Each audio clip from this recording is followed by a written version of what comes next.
সংখ্যাকে দেখার বিষয় হচ্ছে দুটো দিক। একটা হচ্ছে আপনি যখন বড় সংখ্যা দেখেন তার ডাবল দেখেন, তখন আপনি যখন নিচের ছোট সংখ্যার ডাবল দেখেন দুটোর পার্থক্য কিন্তু অনেক মনে হবে।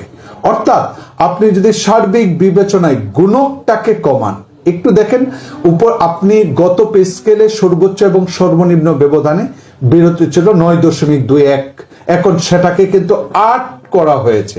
অতএব সর্বোচ্চ এবং সর্বনিম্নের যে ব্যবধান সেটা কমে আসছে, কিন্তু তারপরেও মানুষের কাছে মনে হচ্ছে যে 20,000 ভার্সাস 1,60,000 সেটা মনে হচ্ছে অনেক ব্যবধান।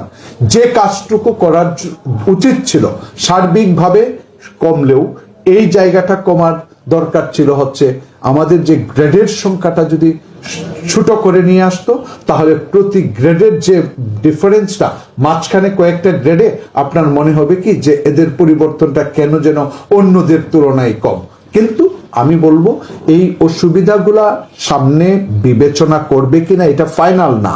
এখন যদি মনে করে যারা উপরে চাকরি করে তারা কিন্তু আনুষঙ্গিক যে সুযোগ সুবিধা পায়, ধরেন একটা সেক্রেটারি, তার কিন্তু বেতন না, বেতনের চেয়ে 3 গুণ, বর্তমান অবস্থায় 3 গুণ ফ্যাসিলিটি বেশি পায়, ট্রাভেল পায়, অনেক ধরনের কাজ করে। অর্থাৎ তারা ব্রিলিয়ান্ট, তারা সবকিছু রাষ্ট্র পরিচালনার দায়িত্বে, সেটা ঠিক আছে, কিন্তু প্রকৃতপক্ষে আদার্স বেনিফিটস গুলার দিকে যদি নজর দেন তাহলে কিন্তু উপরের শ্রেণীগুলা যেভাবে পায় নিচের শ্রেণীগুলা পায় না।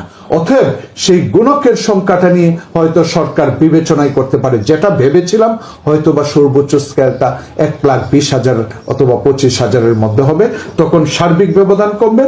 প্লাস হচ্ছে মাঝখানে যে মনে হচ্ছে স্থিতি হয়ে যাচ্ছে, মানে এই 2-3টা গ্রেড একই রকম মনে হচ্ছে, সেই জায়গাটা দূর করে মার্জ করে তাহলে তাদের প্রমোশনের কাঙ্ক্ষিত প্রমোশন, উপরের গ্রেডে যাওয়ার যে সুবিধাজনক ভাবনাটা ভাবতো সেটা হয়তো তাদের মধ্যে এখন যে